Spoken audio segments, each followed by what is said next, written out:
You know, it's one thing to think about customer service or about customer experience or about what customers really want, but it's another thing to talk about what customers crave.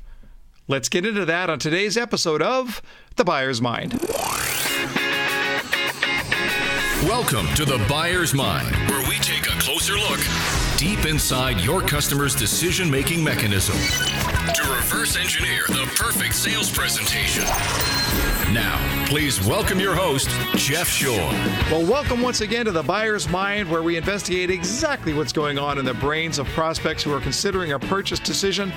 This podcast is all about taking a stroll through the buying brain, and today it's about determining what customers crave, what they want from the core of their being.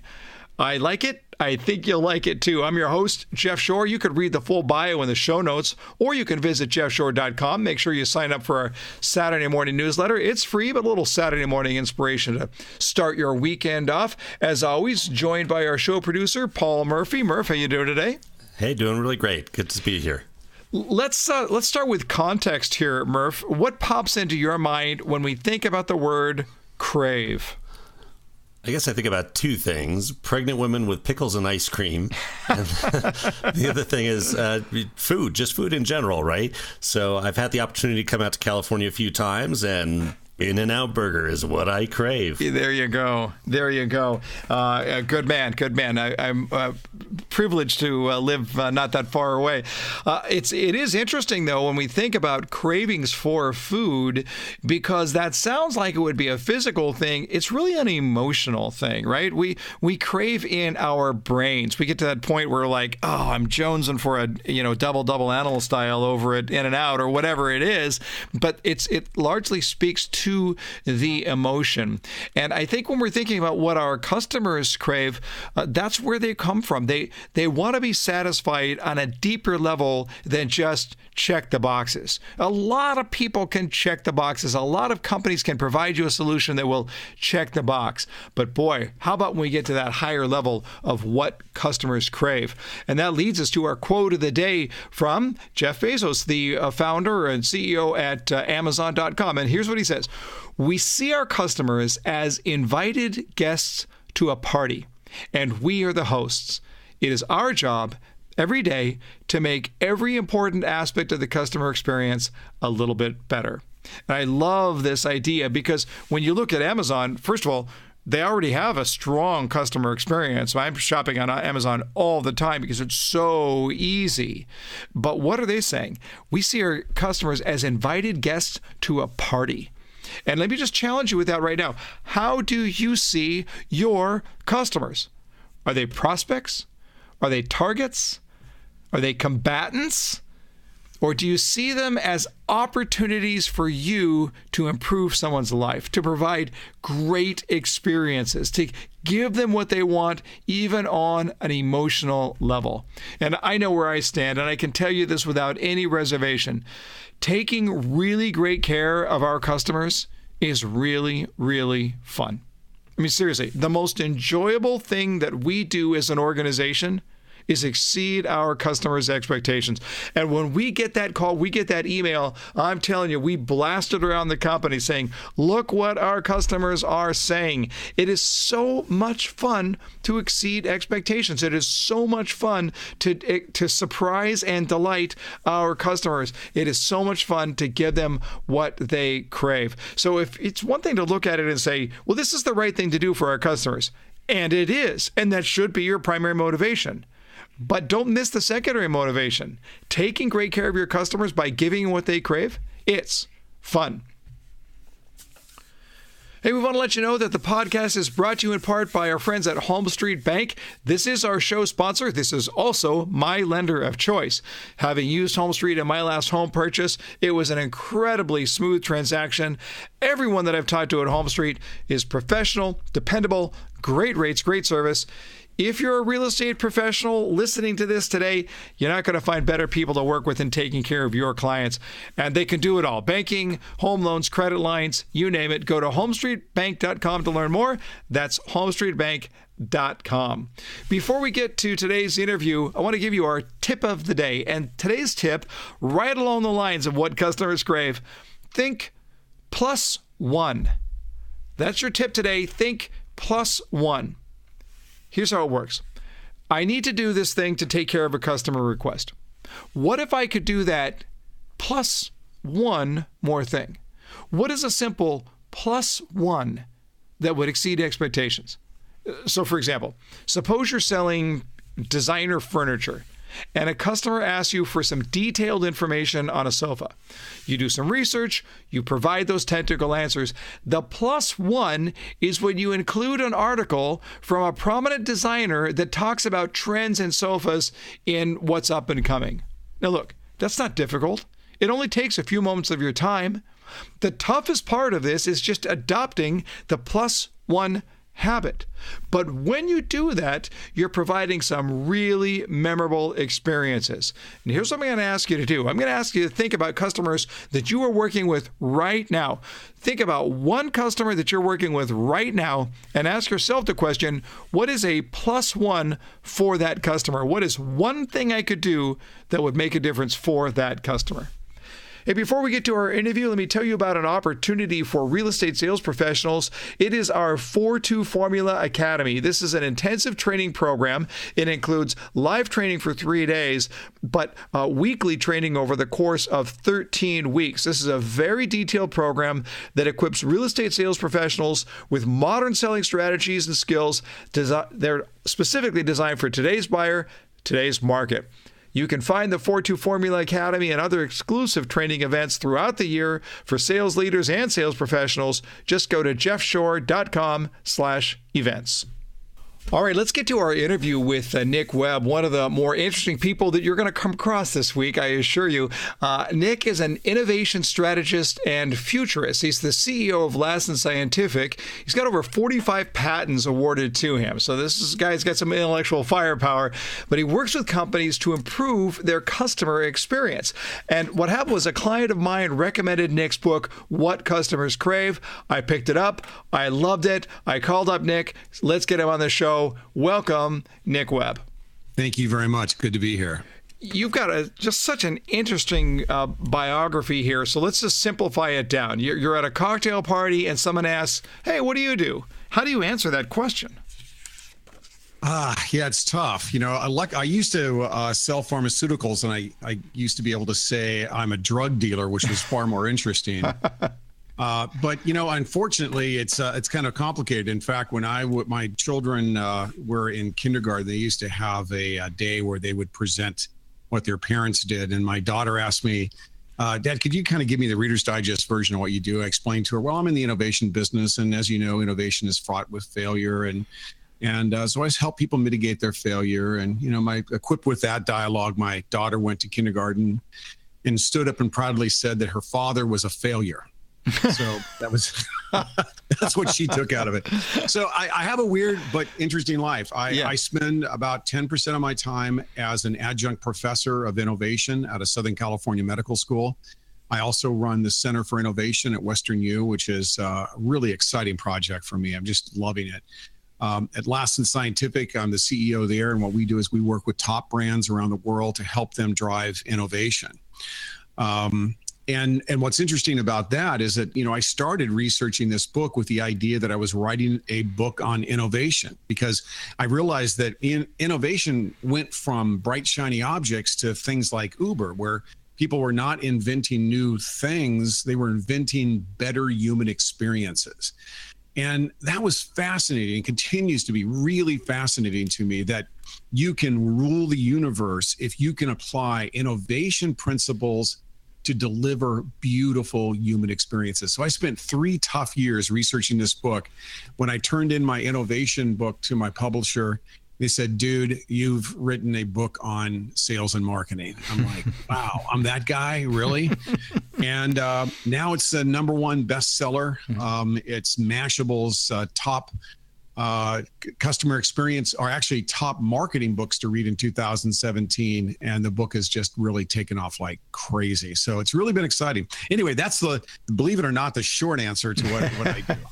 That's great. And I want to talk about the book, but I'm just looking at sort of how you approach life. I'm trying to get inside your head a little bit, because apparently you missed that day where the career counselor in school said you get one job and you just do that job and go home happy that you got a paycheck.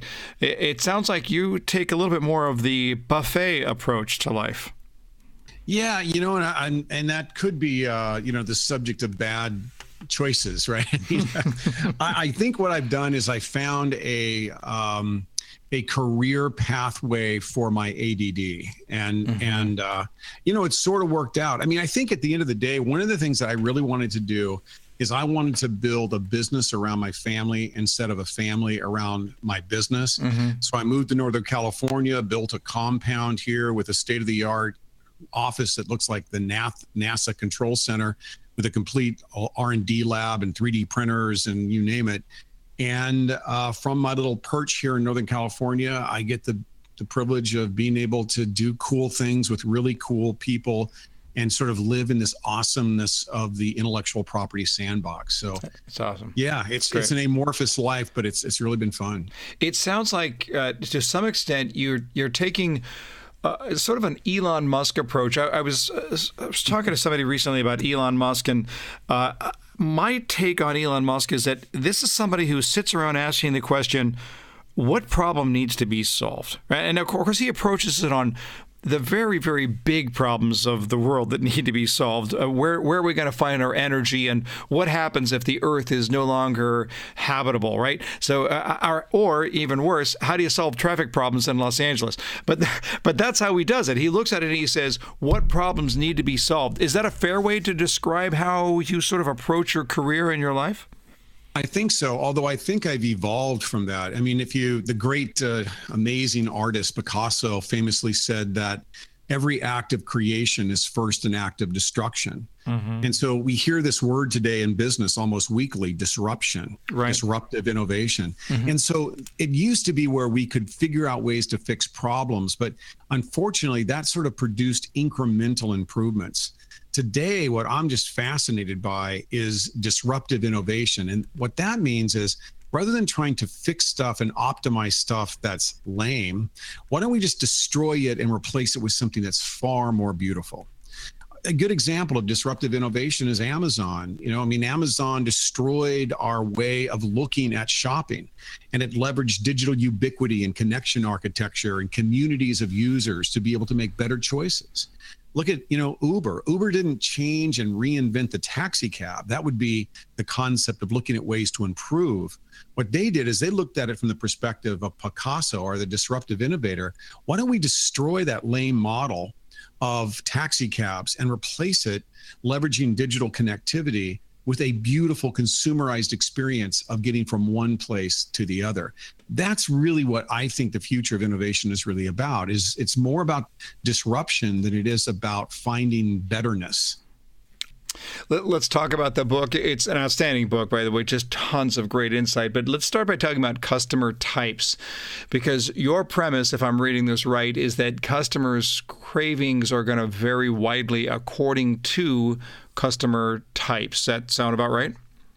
Yeah, well, I mean, you and I went to school and we learned about market demography, that we can take a look at demographic analysis through economics, through their ethnicity, through their generation, through their economic status. We looked at those kinds of sterile things to determine how we would target that customer, or more importantly, how we would deliver better innovations to them. It turns out that one of the biggest shocking moments for me was to realize that there's no such thing as a millennial. There's no such thing as a baby boomer. There's no such thing as a 23-year-old Hispanic female in the San Francisco Bay Area. In fact, you can argue that that's a tremendous insult to 23-year-old Hispanic females in the Bay Area, because we're more than that. And the way we express ourselves is the things that we hate and the things that we love. And when we can understand our customers across a range of these personas based on the things they hate and the things they love, then we can identify their customer type. And from that, we can give them perfect experiences. Now, I'll give you an example. When you go into the Apple store, what most people don't realize is that they are politely probing you, as they put it. And they're politely probing you by asking you comfortable, thoughtful questions to find out your persona. Once they identify your persona, they immediately begin the process of delivering to you the perfect experience for who you are, not by market demography, but by customer type. And for an example, I mean, I'm a transactionalist. I love the Apple brand and I love their stuff. I know it extremely well. So when I go in there, I'm not lonely. I'm not there to visit and hang out. I just want my stuff. So they identify that and they go, Nick, hey, thanks for coming in. Oh, I see. You're that guy, the transactionalist. So yeah, just download our app, get whatever you need on the wall and, walk out. And then if my wife would go in there, who is really a people person, she loves the connection piece and the socialization piece, to her, they would be a nurturing type. And so they would identify that she's a nurturing type and they would give her, once again, a perfectly pre-invented experience and send her over maybe to the Genius Bar or to sit down and talk to an associate. So the associate can spend the time to give her what she needs because she needs to be nurtured in that dialogue. That's the level of surgical significance that the best brands in the world do. It's companies like Trader Joe's and In-N-Out Burger and MAC Cosmetics and Snap-on Tools and Ford and many other companies have really adopted some incredible tools to be able to get really good at understanding their customers at that level of what they hate and what they love. And by identifying their personas, that's one thing I've learned as an innovator is that innovation, the genesis of innovation is understanding what to invent. It sounds obvious, but inventing is easy. Inventing what people want, that's the tough part. And that's why out of the 3,000 patents that are issued each week, only about 2% are ever successful. Mm-hmm. So the formula says what I hate plus what I love leads to my customer type. How did you determine that? And then how did you test it once you came up with that hypothesis?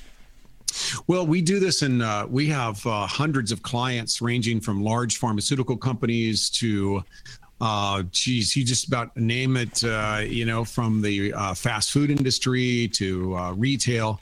And each company really needs to identify their own personas because their market, their range of services all are very, very different. A simple example of this would be, there's a burrito place here in town that makes good burritos, but they have long lines. And so I don't go there because I hate long lines more than I like good burritos. Mm-hmm. My wife goes there because she loves good burritos more than she hates long lines, right? So that sounds corny, but it's that level of stuff that we look at in order to identify how to build out those personas. We're doing some work in the drug space, for an example, where we're instantly figuring out these what we call prescriber personas. That's a really cool thing because, it allows us to understand what they actually are, what these people that are prescribing medicines, what they love and hate, so that the drug companies can do a better job of communicating to that analytical buyer, to that patient-centric buyer or prescriber. So each and every project is different. But if you're in the real estate business and you're selling high-end real estate, you have people that they only care about the grandness and the ego dynamics of having the biggest house in town, and that house being the one thing that really is their brand reference in their community. That's their, and when you can identify that they're an egocentric real estate buyer, then you can start having very thoughtful messaging to that buyer specific to, the Johnson's house really has thought to be one of the best houses in town until this thing came available. I think anybody that lives here would be considered really at the top of the heap. I mean, you say that and package it in a way that's appropriate. The point is that For real estate, and there are people who are just cost centric. There are people that, that the kitchen is the determiner. There are people that their garage are the determiner. The best real estate agents are identifying who their buyer is based on identifying 4 to 6 personas. If you're selling used cars, if you're selling, insurance, you will easily be able to identify by listening to those customers and doing what we call contact point innovation and doing innovation safaris. You can really begin to understand what these various type people love and hate. And then from there, you can go into ideation meetings with your team and start categorizing these. In our workshops, we actually put people through a couple-hour program where they actually do journey mapping and they do persona identification. At the end of that workshop, they've identified who their personas are. They've identified what matters across each of the 5 touch points across those personas. And boy, I'll tell you, once they go through that, they just really make a major impact on revenue and profitability, social ratings, even quality of work life goes up when you do this right. Let's talk about the touch points, because that is the core of part 2 of your book, is you talk about mapping out the customer's journey. You didn't invent the word touch point. A lot of people have used the phrase touch point, but you're approaching it in a fairly different way, largely because when you're thinking about touch point, it's not necessarily as predictable as some people would make. And my take is, as I was reading the book, was that a lot of companies, they're not really customer touch points that they're talking about. They're company touch points that the customers fit into. Right? And you've kind of transferred that around and said, no. Let's look at the customer's journey if we're going to figure this out right. Yeah, and everybody has a different. So one of the things that's interesting, I get the great privilege of working with literally the top brands in the world. And I worked with one of the largest automotive manufacturers in the world. And I took a look at their journey map, and it had 2,200 touch points.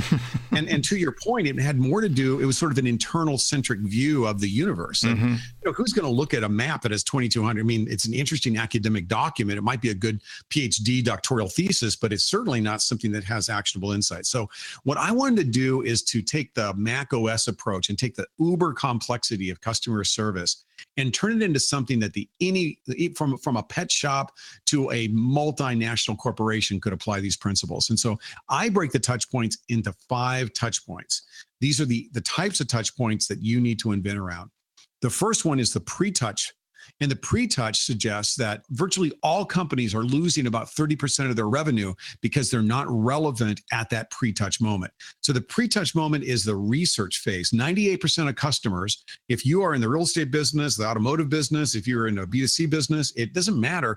98% of the time, a customer is going to use their connected device to find a new product, a service, and they're going to search for you. And before we go on, because I want to hear from all of these points, but I find this so fascinating because we tend to think as salespeople, if the customer is not standing right in front of me or I'm on the phone with them, then it's the sales process isn't really happening. That's ridiculous. That sales process is well underway. Absolutely. We're 90% of the way, and the salesperson doesn't even know that that customer yet exists. Absolutely. And it's spooky, right? Because 30% is a lot of money. And so we don't even get there's so much deflection and waste because people are not choosing us so that we're in front of that. We're actually making that true first touch point. So yeah, the sales begins in the search process, and the search process is principally digital. Now, there are some pre-touch moments, based on the way if you're a restaurant, what your restaurant looks like. If you're any kind of a physical building, what that building looks like is what we would consider to be a physical pre-touch moment. But the digital pre-touch moment is the most important. Sure. And that's where you really need to make sure that you're not just looking at SEO strategies and pay-per-click strategies to get people to find you. You have to make sure that your website is a value dispenser. Its only purpose is to deliver free, gratuitous value. It's not there to sell them. It's not there as a floating brochure. You have to be much more thoughtful about the way you architect your digital property. For some companies, it's the difference between profitability and bankruptcy. And so that's that pre-touch moment. That's the beginning of this journey. Then if they decide to choose you, that first touch point, the way that phone call, the walking into your business, that is heavily weighted. In fact, we know that if that first touch point isn't exquisite, it's almost impossible to pull the nose back up and avoid a complete disaster. First touch. I'm sorry to interrupt here, Nick, but I'm coming out of my chair because I see salespeople who are unemotional, lackadaisical. It's another customer walking through the door. They have no idea how much of an event this is that you as an organization made the cut after all of these other companies had been eliminated. Something special just happened when this person walked through the door. Absolutely. And what we have to do is we have to have that moment to be remarkable. It literally has to be remarkable. And when I say remarkable, I mean so good that they want to share that experience digitally. The best companies that I researched had tremendous amounts of customer promotion. Tremendous amounts. It's the least expensive way to grow your business. And in fact, there's a study now that says that 89% of the top brands in the world are going to use customer experience. Get this, out of all of the things that are in a marketing department's toolbox, 89% are going to use customer experience as their primary growth strategy for 2017 and beyond. That's amazing. That really shows that we have a tipping point now where when you can buy anything, anywhere, at any price, the differentiator is the way in which we architect human experiences. But that first touch is heavily weighted. And it's fair to say, I think, that there are companies out there that are not only leading the way, but this really is disruptive innovation, right? If you can do something in a completely different way, then you can force entire industries to move to you. And you mentioned In-N-Out earlier. I like you, I'm a Northern California guy, and I remember the very first time I went to an In-N-Out, and the thing that was most amazing was that my mindset when I pulled up was to say, I'm at a drive-through window at a fast food place, and what I'm expecting to hear is, can I take your order, please? What? I'm sorry, what? Can I take your order, please? And what do I get? I get this young lady who's bright and cheery. Hey, how are you today? And are you going to eat in the car? Are you going to take it home with you? And we're not talking about moving heaven on earth here for a great first impression. It might just be a matter of saying, who do you have there that's representing the company? And by the way, they are, whether you want them to or not.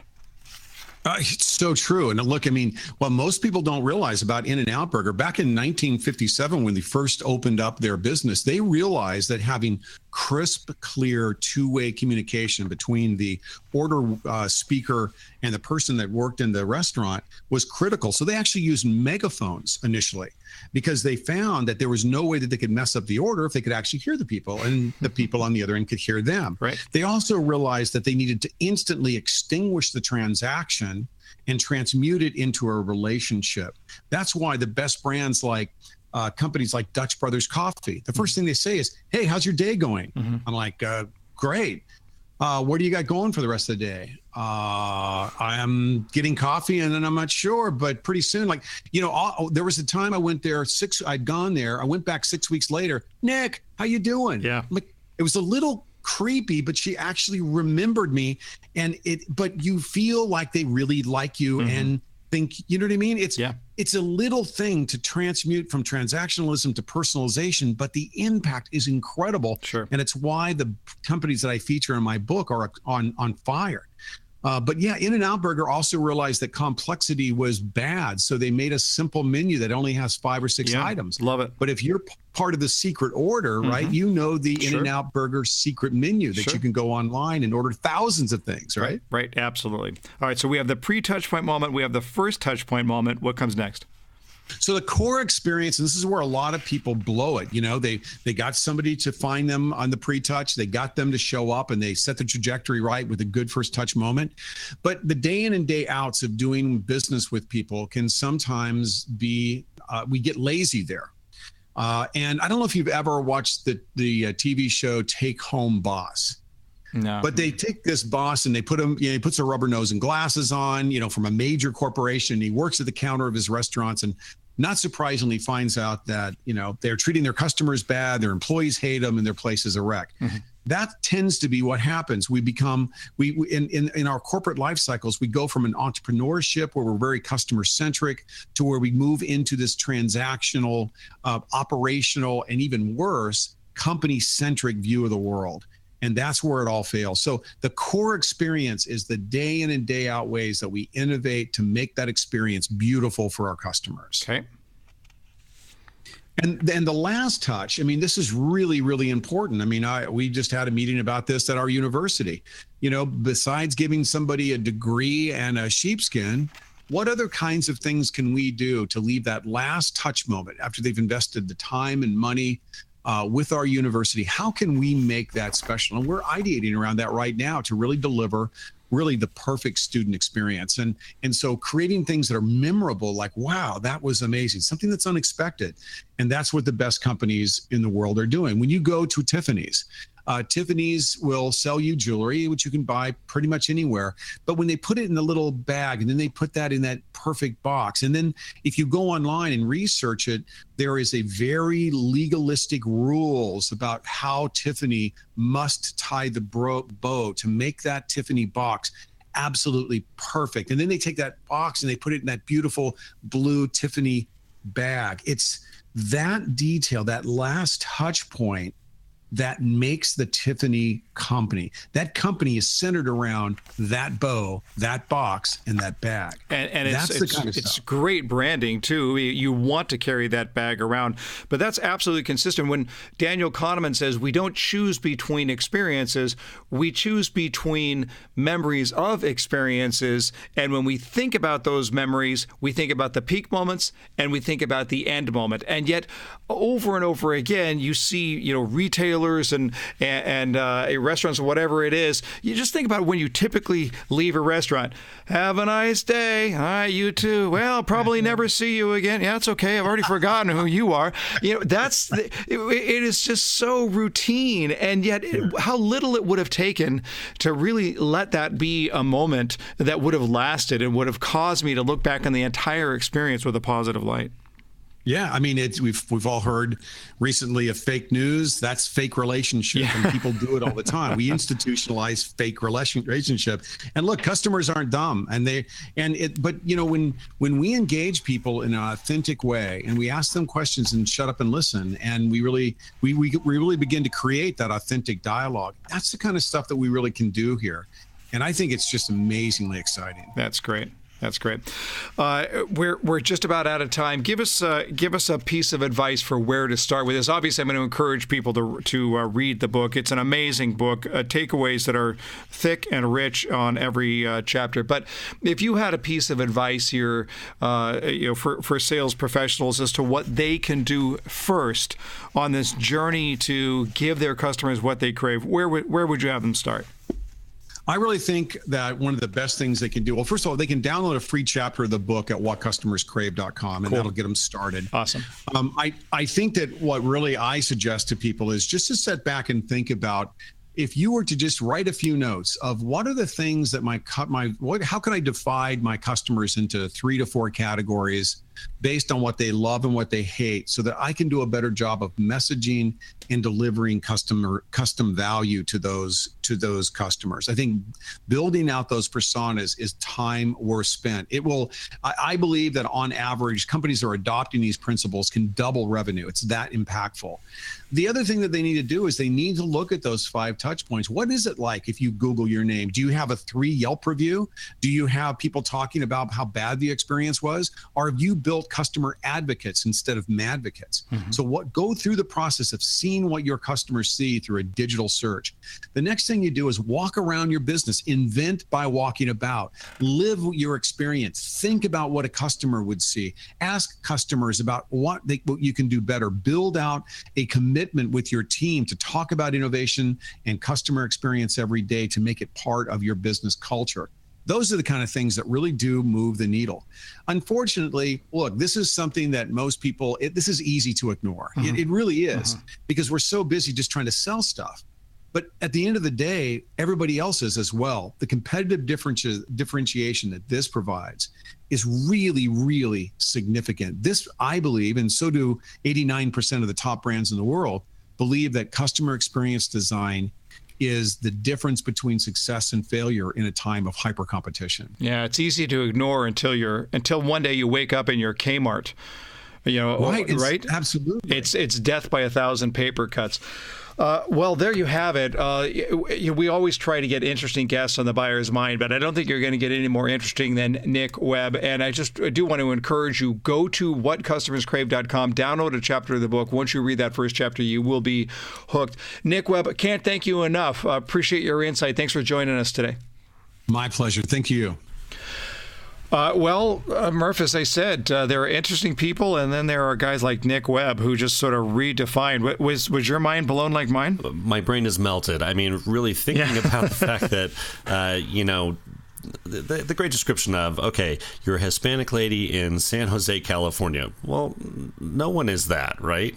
Nobody fits that definition. So how do you reach people like that? And his whole way of approaching it was just genius. Yeah, absolutely. You can tell that he gets that contemplative time to be able to think through what does disruption really mean. And as he mentioned, the word disruption gets used a lot. It maybe overused might be the better way. But when we look at disruptive innovation, it really is destroy and replace. It's not tweak, it's destroy and replace. And I think that we do have the environment around us that allows us to be able to do just that. And when you look at companies that have been effective on that, you kind of wonder whether or not we're going to see a whole lot more of that in the future, don't you? Well, and people use it as a buzzword, right? Hey, we're disruptive. But how many are actually disruptive? Right? Amazon is a great example of truly disruptive. Elon Musk, what he's doing with SpaceX and Tesla, truly disruptive. Those are things that are tearing things down and building them up from the very bottom and doing things. Not many innovations are happening that way. Right. Yeah, but he has clearly got it figured out. One of the takeaways that I want to look at here and share with you, our listeners, is, when Nick Webb said that 89% of companies will use customer experience as their primary growth strategy moving forward. I just want to be very clear about this. This is not optional. I feel very strongly about this. I've felt strongly about this for years. This is not optional. There are companies out there that are so committed to providing great experiences that they are going to force you to catch up if you're not one of them, or they're going to relegate you to the sidelines. But here's the beautiful news. Customers will appreciate more and pay more for great experiences than they will for products and services. And if you want the perfect example of that, just think about what it takes to send a family of 4 to Disney World for a week. $5,000, $10,000. By the time you get through airfare and a hotel and the parks and everything like that, you're talking about thousands of dollars in investment. And your return on the investment at the end of the week? Ears. Mickey Mouse ears. That's what you get for your thousands of dollars. Doesn't seem to make sense until you recognize that people will pay more for and appreciate more great experiences.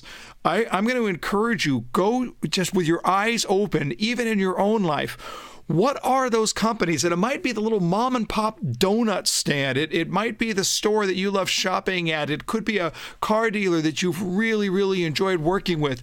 But what are those experiences where you can see somebody was thoughtful, somebody might have been disruptive by changing the industry in order to do it, but where you walked away feeling like that's somebody who has me figured out. If you can go in with your eyes open as to what great customer experiences will look like, then it will help you to use a little disruptive innovation in your own organization, in your own sales presentation. And that's really when we start making a difference. All right. Well, hey, listen, as we head into the wrap up, I just want to talk just for one last moment about this whole idea of experience and what that experience is and how it affects our customers. And, one of the things that I've thought about a lot over the last few years is the concept of legacy. I really started to think about legacy when my mom passed away about 3 years ago. It was a tough loss for me. I was very close to my mom, and I know many of you have been through this experience. It's not a club that you ever want to be a part of.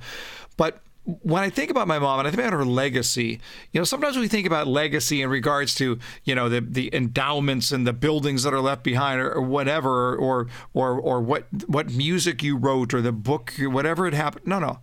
The legacy, it can be answered in one way. What lasts? What lasts? And the only thing that's really going to last, in my opinion, is my relationship with God. That lasts. And what I leave in others, the mark that I make in others' lives. That's my mother's legacy. I honor my mother's legacy by living out the very best of what she was and what she taught me in my day-to-day life. That's legacy. But the other thing that I think we get wrong on legacy is when we think about it as a one-time deal. That is, after we die, then our legacy sets in. I'm going to encourage you to think about your daily legacy. What do you invest in people daily? How intentional are you to build your daily legacy? Asking yourself the question, I'm in this relationship. Maybe it's short-term, maybe it's long-term, but what lasts? What lasts? How do you so pour yourself into the lives of other people that there is a little tiny bit of legacy that lasts longer than you might think? All right, hey, at the beginning of the show, I told you that we're running an ongoing contest related to the launch of the Buyer's Mind podcast, and I'm going to tell you, you have the chance to win Bose Quiet Comfort 25 acoustic noise canceling headphones. These things, if you've never heard it before, they're absolutely amazing. I love these when I'm traveling, when I'm listening to a podcast, or when I want great quality music that blocks out the noise around me. And for the winner, you can take your choice of either the over-the-ear or the noise-canceling earbuds. Now, I listen to these, and I love these so much that I actually own both.